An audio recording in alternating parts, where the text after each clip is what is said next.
The obelisk stood alone on the dead moon called Desert 7. It was black like the deepest night, tall as a building, and perfectly smooth.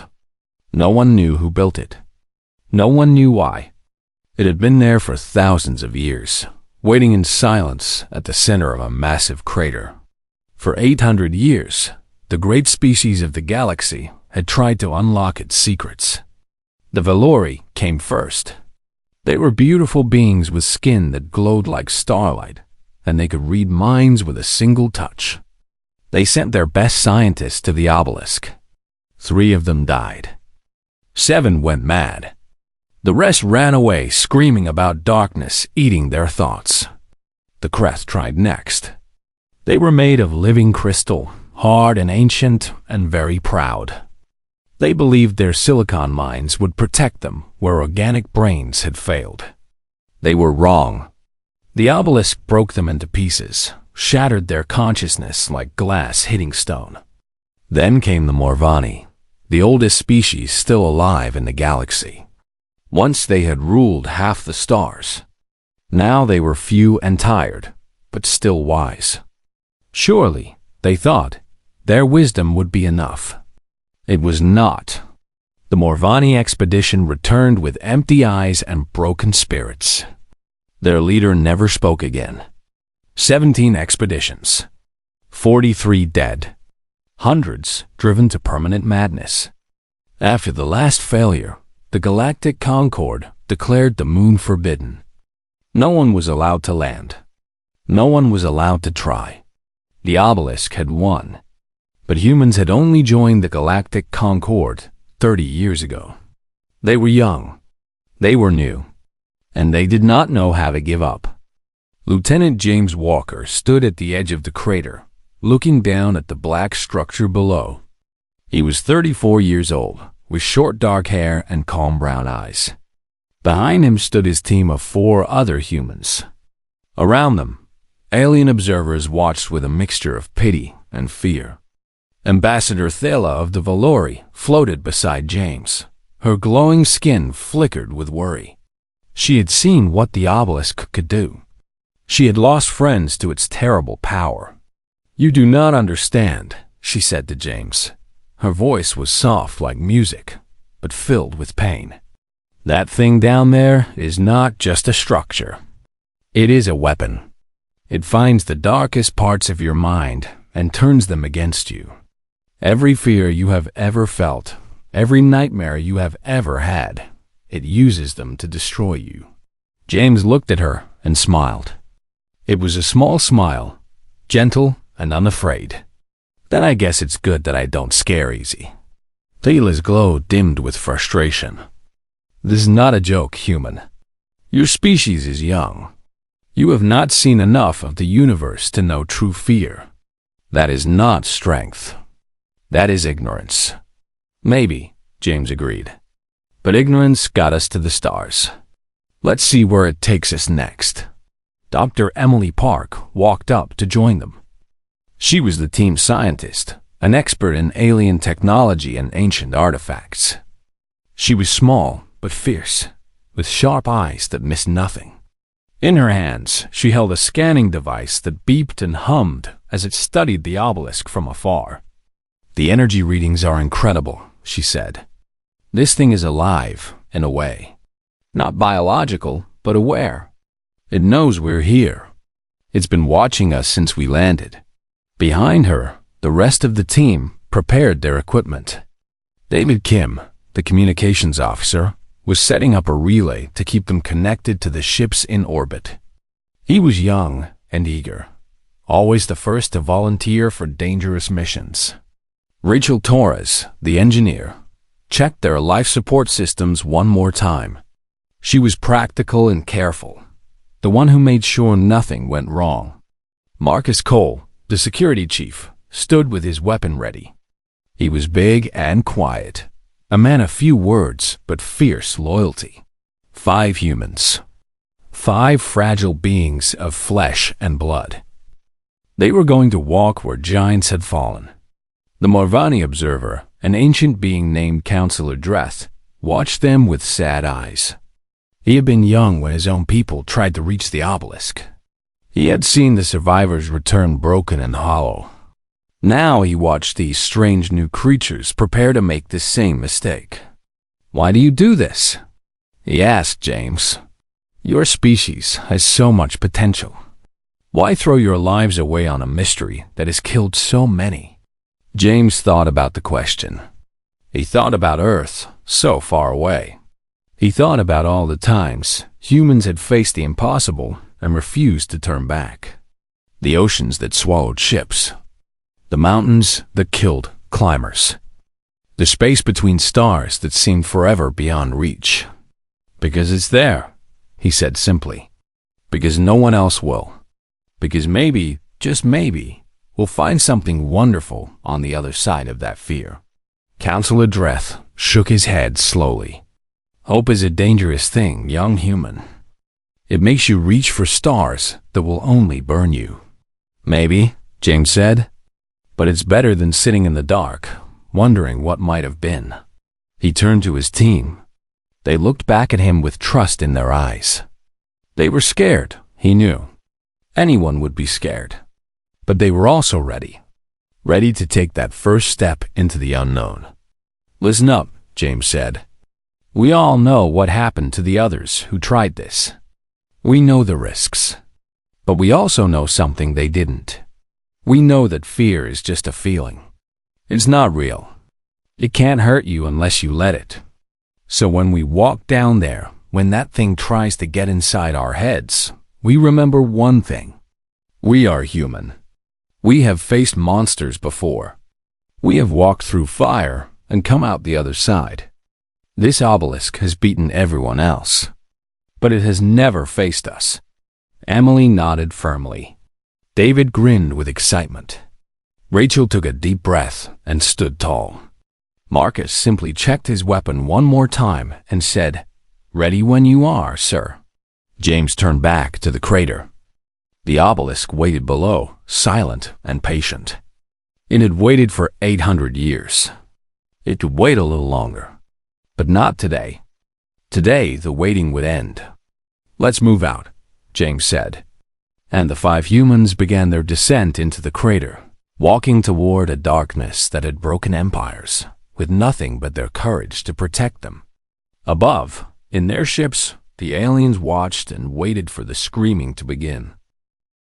The walk across the crater floor took 3 hours.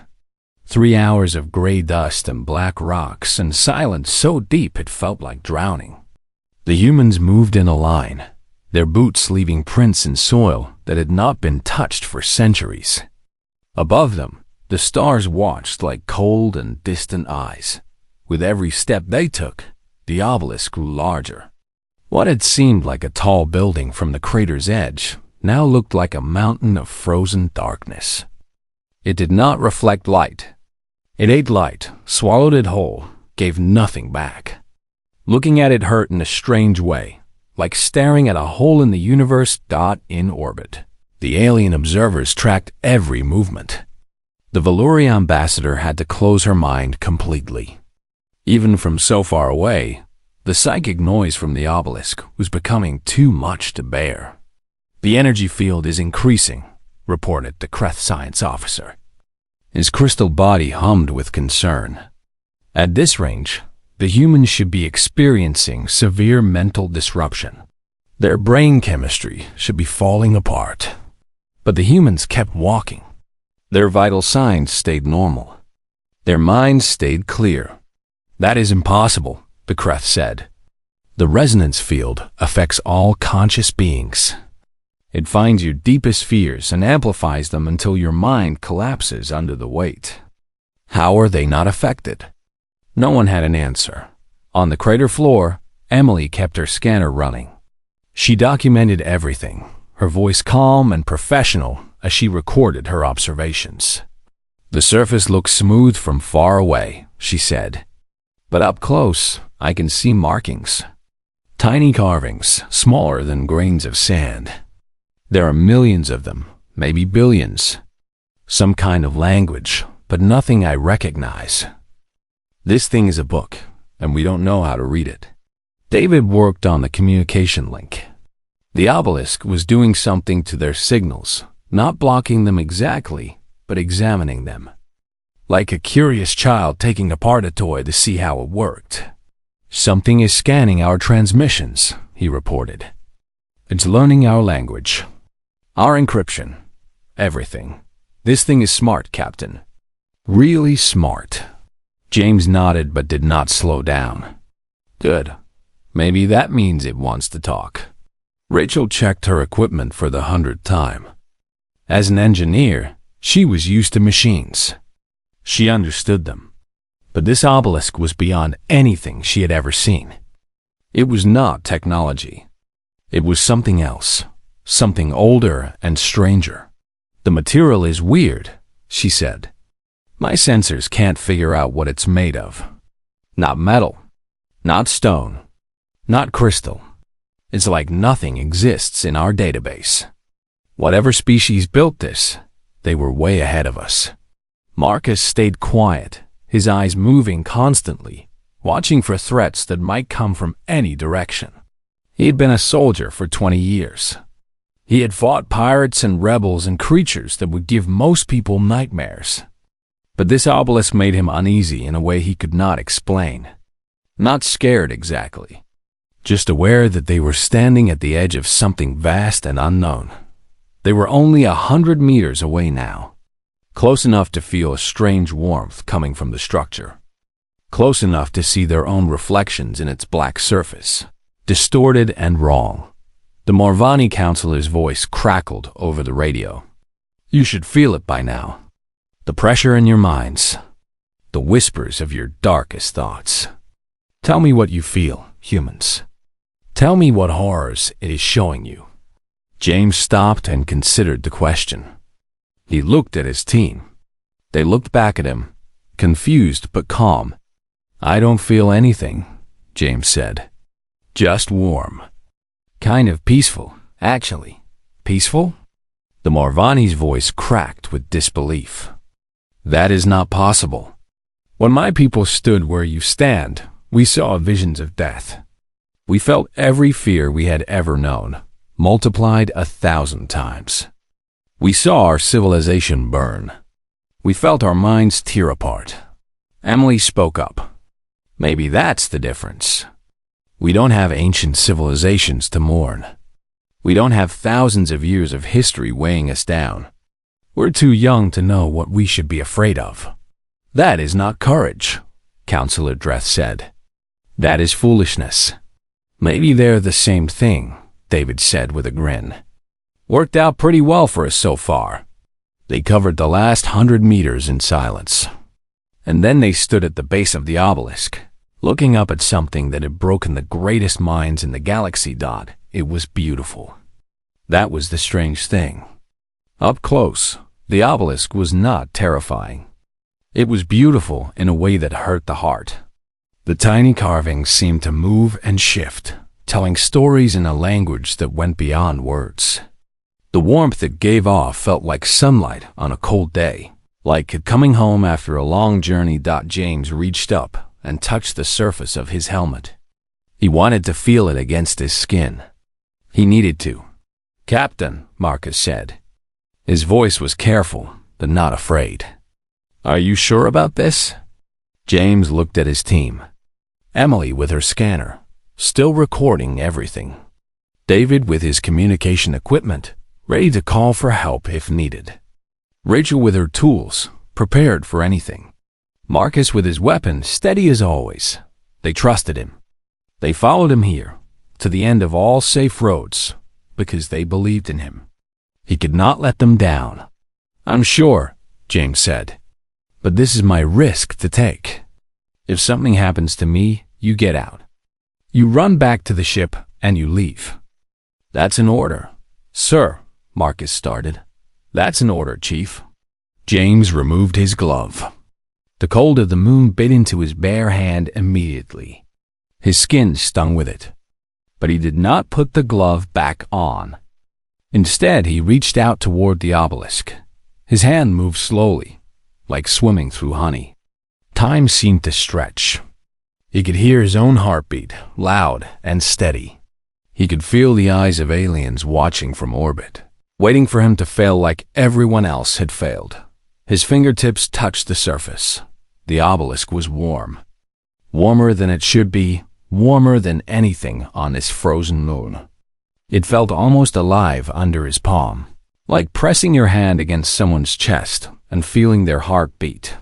For a long moment, nothing happened. And the darkness began to glow. Light poured out of the obelisk. Not outward but inward, as if it was drinking in the shadows around it and turning them into brilliance. The light crawled up James's arm, wrapped around his body, filled him with warmth that went deeper than skin and bone. And then the voice came. It was not a sound. It was not words. It was something older and deeper, pressed directly into his mind like a seal into hot wax. James felt his thoughts reshape themselves to understand it. You are not afraid. It was not a question. It was a statement of fact, spoken with wonder and curiosity, as if the obelisk had been waiting 800 years to meet someone who would stand before it without fear. James smiled. In orbit, the aliens watched his vital signs stay perfectly calm. His heart did not race. His mind did not fracture. No, he said. I'm not. And the obelisk began to open. The light wrapped around James like a warm blanket. It filled his eyes, his mind, his very soul. For a moment, he forgot where he was. He forgot his name. He forgot everything except the presence that now touched his thoughts. The voice came again, deeper this time. Curious and ancient. The others were afraid. All of them. For 843 years. Every mind that approached this place carried fear. Fear of death. Fear of the unknown. Fear of being small in a universe too big to understand. James understood now. The obelisk was not attacking those who came near. It was simply showing them what was already inside their own minds. Their fears, their doubts, their secret terrors. And when those feelings were amplified, made real and overwhelming, most minds could not survive the weight. But James had no such weight to carry. We're a young species, he said, speaking out loud, even though he knew the obelisk could hear his thoughts. We haven't been around long enough to collect so many fears. We still think we can do anything. That is rare. That is precious. That is what we hope to find. Behind James. His team stood frozen with amazement. The obelisk was changing, transforming before their eyes. The black surface was becoming transparent, revealing something inside. Lights, patterns, structures too complex to understand. It was like looking at the inside of a star. If a star was built by the greatest engineers in the universe, Emily stepped forward, her scanner beeping wildly. Captain, are you okay? What's happening? James turned to look at her. His eyes were different now, filled with a light that was not quite human. But his smile was the same as always, calm and unafraid. It's talking to me, he said. It's been waiting for us. For someone like us. This structure is a door. The fear locks eye. We built eye to this way on purpose. We wanted to find species who were ready to receive what we left behind. Who are you? James asked. Who built this? The obelisk showed him. Images flooded his mind, faster than he could process, but somehow he understood them all. He saw a species that had lived billions of years ago, when the galaxy was young and wild. They had been curious, like humans. They had explored everything, learned everything, built wonders that filled the stars, but they knew they would not last forever. No species does. So they built the obelisks. Hundreds of them, scattered across the galaxy, each one a key to their greatest treasures. Their knowledge, their technology, their history, everything they were, preserved for whoever was brave enough to claim it. We called ourselves the Builders, but names do not matter. What matters is what we left for you. The surface of the obelisk shifted again. The tiny carvings rearranged themselves, growing larger, forming patterns that James could finally understand. It was a map of the entire galaxy, with hundreds of points of light scattered across its spiral arms. The other obelisks, Emily whispered. She had moved close enough to see now, close enough to feel the warmth. And somehow, standing near James, she felt no fear either. They're everywhere. David was working frantically at his communication equipment. His face had gone pale with excitement. Captain, the interference is gone, and I'm picking up new signals. Hundreds of new signals. They're coming from those points on the map. Rachel understood first. They're waking up. All of them. The obelisks are waking up because we touched this one. Correct. For 800 years. This network has slept, waiting, hoping. Now that hope is answered, you have opened the door. All the doors dot in orbit. The alien observers were in chaos. Their sensors showed impossible things. Energy signatures appearing across the galaxy. Ancient structures that had been invisible for thousands of years suddenly becoming visible, becoming active. The Valori ambassador collapsed from the psychic noise. The Kreth science officer's crystal body cracked with shock. Counselor, Dreth simply stared at his screens with tears in his ancient eyes. They did it, he whispered. The humans actually did it. On the moon's surface, James felt the obelisk's attention focus on him once more. You have proven yourselves worthy. Now you must choose. The network we built can give you everything. Knowledge. That will advance your species by millions of years. Technology that will make you masters of the stars. Power beyond anything the galaxy has seen since we departed. James thought about that. Power beyond imagination. Knowledge beyond measure. It was everything any species could ever want. It was what the Valori had sought, what the Kreth had demanded, what the Marvani had dreamed of in their fated glory. But James was human, and humans knew something that older species often forgot. They knew that power meant nothing without the wisdom to use it right. They knew that knowledge was dangerous when hoarded and precious when shared. What about the others? James asked. The species who failed to reach you. Can they access the network too? Why would you ask this? They failed. You succeeded. The prize is yours. Because we don't want it just for ourselves. Because if we take everything and leave them with nothing, we're not better than anyone else. We're just lucky. Emily smiled. She understood what James was doing. David nodded with approval. Rachel and Marcus stood tall, proud to follow a leader who thought this way. The obelisk was silent for a long moment. When it spoke again, there was something new in its voice. Something like respect. You are different.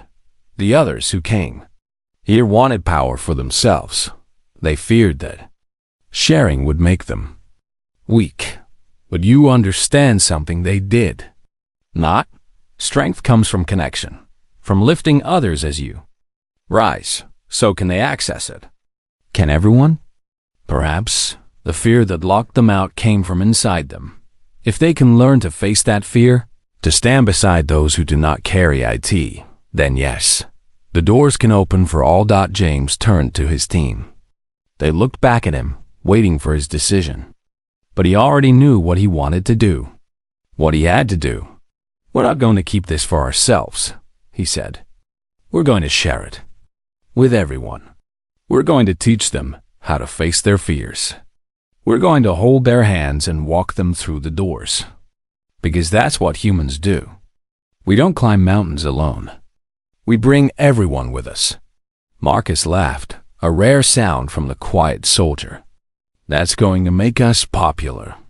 Or hated, Rachel said practically. Probably both, David agreed. Emily was already making plans. Her scientific mind raced with possibilities.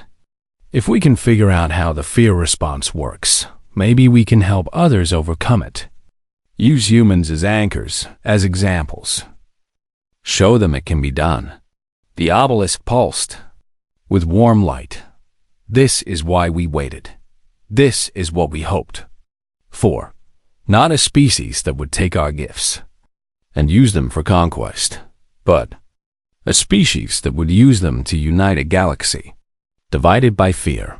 The map on the obelisk's surface began to glow brighter. Lines appeared between the points of light, connecting them, forming a web that stretched across all the stars. The network is yours. Use it well. And in that moment, on a dead moon at the edge of known space, everything changed. Humanity had come looking for answers. They found something better. They found a purpose. The news spread across the galaxy like fire through dry grass.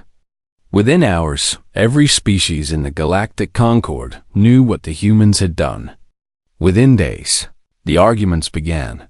The Great Council chamber on Station Prime was built to hold representatives from 100 different species. Today it was full, and the noise was deafening. Voices shouted over each other in a dozen languages. Translators worked overtime trying to keep up. Anger and jealousy filled the air like poison. James stood at the center of it all, calm as always, his team arranged behind him. They had come straight from Desert 7, still wearing their expedition suits, still carrying the dust of that dead moon on their boots. They looked small and fragile, surrounded by beings 10 times their size. But they did not look afraid. The Morvani delegation spoke first. Their leader, High Counselor Dreth, had once watched the humans descend into the crater with pity in his eyes. Now those eyes were hard with anger. The humans have taken what belongs to all species, he declared, his ancient voice filling the chamber. The Builder's network is a treasure beyond measure. It must be shared immediately. The access codes must be given to everyone. James shook his head. There are no access codes. The obelisk doesn't work that way. It responds to psychological state. We got through because we weren't afraid. You didn't because you were. The Kreth ambassador's crystal body flashed with rage. Ridiculous. Fear is a survival mechanism. Every evolved species experiences fear. It is what keeps us alive. Are you saying humans are somehow broken? That you lack basic survival instincts? Emily stepped forward to answer.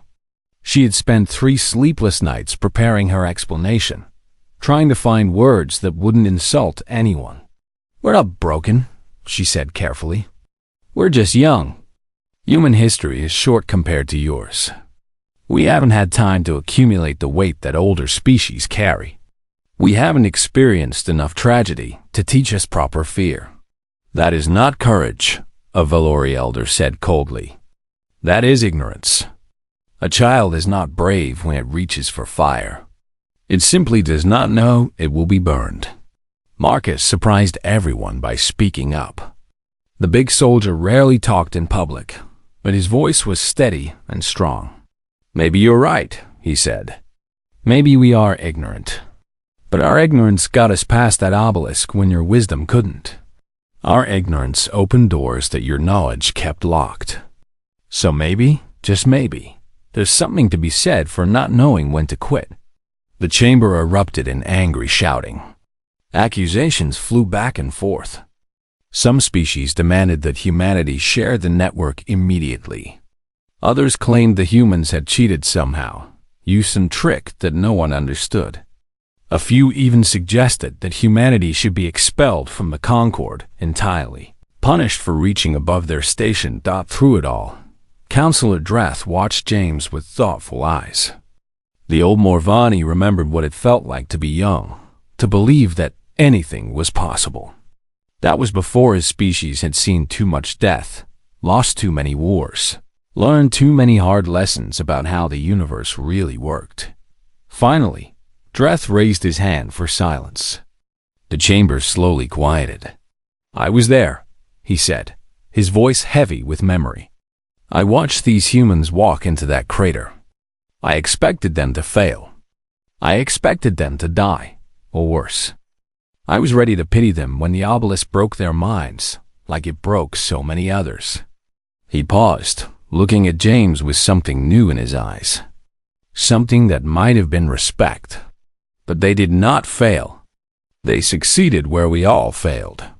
And when they stood before a power greater than any of us have ever known, when they could have claimed it all for themselves, what did they do? They asked if they could share it. They asked if we could come through too. The chamber fell completely silent now. Even the angriest delegates stopped to listen. I have lived for 7,000 years, Dreth continued. I have seen empires rise and fall. I have watched species destroy themselves with greed and fear and pride. And in all that time, I have never seen anyone offer to share absolute power. Never. Until today. James felt uncomfortable with the attention.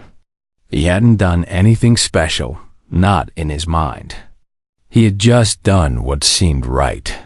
We don't want to rule the galaxy, James said quietly. We just want to explore it, to understand it. And we want everyone to come with us, because the universe is too big and too beautiful to experience alone. A young Veluri named Thela pushed through the crowd. She was the ambassador who had warned James about the obelisk, who had begged him not to go. Now she stood before him with tears in her glowing eyes. I felt your mind when you touched that thing, she said. I felt what you felt. There was no fear. Not because you were stupid or broken, but because you truly believed you could succeed. You believed it with every part of yourself. And that belief was stronger than all our wisdom combined. She reached out and took James's hand. Her touch was warm and electric, filled with emotions that humans could barely understand. Teach us, she said. Teach us how to believe like that again. Other voices joined hers. Young voices mostly, from species who were tired of living in the shadow of ancient fears. They had watched humanity rise from nothing, watched them reach for stars that everyone said were impossible to touch. And they wanted to learn how to reach too. Rachel had been working on a solution since they left Desert 7. Now she shared it with the council. Emily had an idea, she said. We call it confidence bridging. If a human team leads the way, other species can follow. Our lack of fear creates a kind of buffer, a safe zone that others can shelter in. It's not perfect, but initial tests suggest it could work. David pulled up data on the chamber's main display. We've been analyzing the obelisk's response patterns. The fear effect is personal.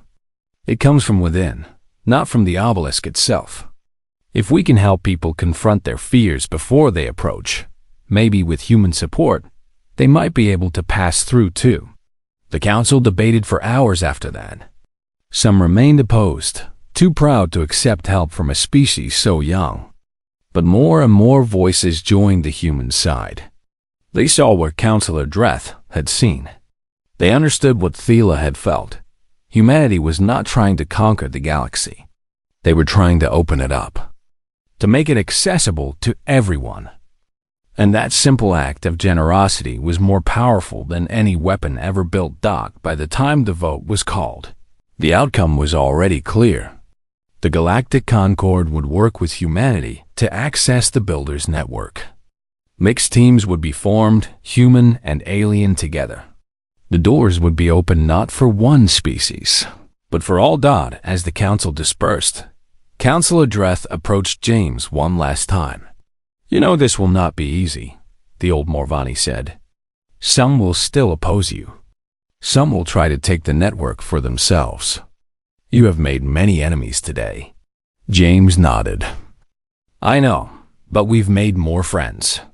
And that's a pretty good trade. Dreth smiled, a rare expression on his ancient face. When I was young, my people were like you. We believed we could do anything. We lost it somewhere along the way, buried it under centuries of caution and fear. Perhaps you can help us find it again. That's the plan, James said. One step at a time. One door at a time. together. Outside the station's windows, the stars burned bright and endless. Somewhere out there, hundreds of obelisks were waking up, waiting for explorers brave enough to touch them. The galaxy was about to change forever, and humanity would lead the way. 1 year had passed since James touched the obelisk. 1 year of planning, training, arguing, and hoping. Now he stood before the greatest journey any living being had ever taken. The gateway filled the sky above Desert 7. It had risen from the moon's surface after the obelisk awakened, a ring of light and energy 20 kilometers across. Through its center, stars that should have been impossible to see shone with strange colors. The gateway led to the heart of the galaxy, to a station the builders had created as their final gift to the universe. No one knew exactly what waited on the other side.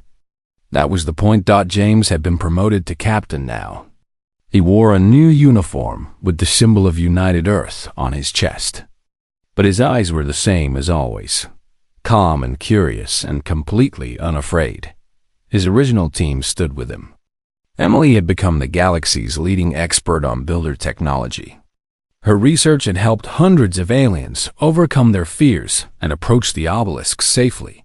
David had built a communication network that connected all the activated structures, letting information flow freely between the stars.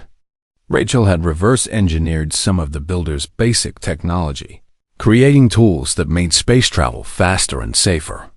Marcus had trained a new generation of security officers, teaching them that true protection came from trust, not weapons. They had come so far. But the real journey was just beginning.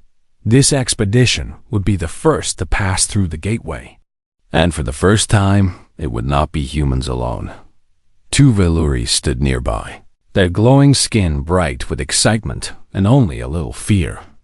One Kreth had volunteered, her crystal body humming with nervous energy. And most surprising of all, a young Morvani named Veth had demanded a place on the team. Veth was barely 500 years old, practically a child by Morvani standards. His elders had warned him that the journey was too dangerous, that he should wait until others had tested the way. But Veth had seen what the humans could do. He had watched them walk where his own people had failed, and he wanted to learn how. My species was great once, Veth had explained when he requested assignment. We explored the stars when most species were still learning to walk. But somewhere along the way, we forgot how to be brave. We forgot how to hope. I want to remember, and I think you can teach me. James had accepted him without hesitation. That was the whole point, after all. Not to keep the wonders of the universe for humanity alone, but to share them with everyone brave enough to reach. Ambassador Thela stood at the gateway's edge to see them off. Her skin pulsed with an emotion that humans had learned to recognize as hope. 1 year ago, she had begged James not to attempt the obelisk. Now she watched him prepare to step into the unknown once more. When you first arrived in our region of space, she told him, we pitied you. Such a young species. So naive. So reckless. We thought you would destroy yourselves within a century, burned up by your own ambition. James smiled. And now? Thala reached out and took his hand, just as she had done in the council chamber a year before. Her touch was warm and electric, filled with gratitude and affection. Now I think perhaps the galaxy needed someone naive enough to knock on a door that everyone else was too wise to approach. Now I think perhaps your recklessness is not a weakness, but a gift. A gift you are generous enough to share with the rest of us. She released his hand and stepped back. Whatever you find in there, bring it back. Share it. Remind us all what we lost when we became too old to dream. James looked at his team. Human and alien stood together, united by curiosity and courage. Emily checked her scanner one last time. David tested the communication link that would keep them connected to the fleet. Rachel inspected the emergency equipment that hopefully would not be needed. Marcus stood ready, not with weapons drawn, But with hands open and welcoming, the Valorian Kreth looked nervous but determined. Veth's ancient eyes held a light that his species had not shown for centuries. "We don't know what's on the other side," James said, addressing them all. "The builders left us a map and a promise, but no details. There might be dangers we can't imagine. There might be wonders beyond our wildest dreams. Probably both." He paused, looking each team member in the eye. "But we're not going to find out by standing here. The universe doesn't reveal its secrets to those who wait safely at home. It shares them with those who are brave enough to take that first step into the dark." Veth spoke up, his voice thick with emotion. "My grandfather told me stories of when our species was young, when we saw every star as a question waiting to be answered, when fear was just a feeling, not a wall that trapped us in place. I thought those days were gone forever. But standing here with you, I feel like they might be beginning again." One of the Valori nodded in agreement. "I have touched your minds, humans. I have felt what you feel. It is not that you lack fear. You feel it just as we do. But you treat it differently. You treat it as a challenge to overcome, not a warning to obey. That's all courage is," Emily said gently. "Feeling afraid and choosing to move forward anyway. It's not about being fearless. It's about deciding that something matters more than your fear." The gateway hummed with power older than most stars. Through its center, the light of the galactic core beckoned. Thousands of years of knowledge waited there. Answers to questions that no living species had been able to ask. James turned to face the gateway. His team fell into formation behind him, human and alien side by side. "Today we take the first step," James said. "But it won't be the last. After us will come others. Scientists and explorers, teachers and students, the curious and the brave from every species in the galaxy. We're not just opening a door. We're lighting a path that others can follow." He took a deep breath. The gateway pulsed in response, as if it knew what was about to happen. The builders waited billions of years for this moment. They built a network that spans the entire galaxy, filled with knowledge and power beyond imagination. And they locked it away, not to keep it safe from the unworthy, but to keep it safe for the worthy. For those who would approach with open hearts and curious minds. For those who would share what they found instead of hoarding it. Marcus placed a hand on James's shoulder. "Ready when you are, Captain." James smiled. "Then let's go find out what's next." Together, human and alien, they stepped through the gateway. On the other side, light exploded around them. Not harsh or blinding, but warm and welcoming, like a sunrise after a long, dark night. The station hung in the heart of the galaxy, surrounded by stars so thick they looked like diamond dust scattered across velvet.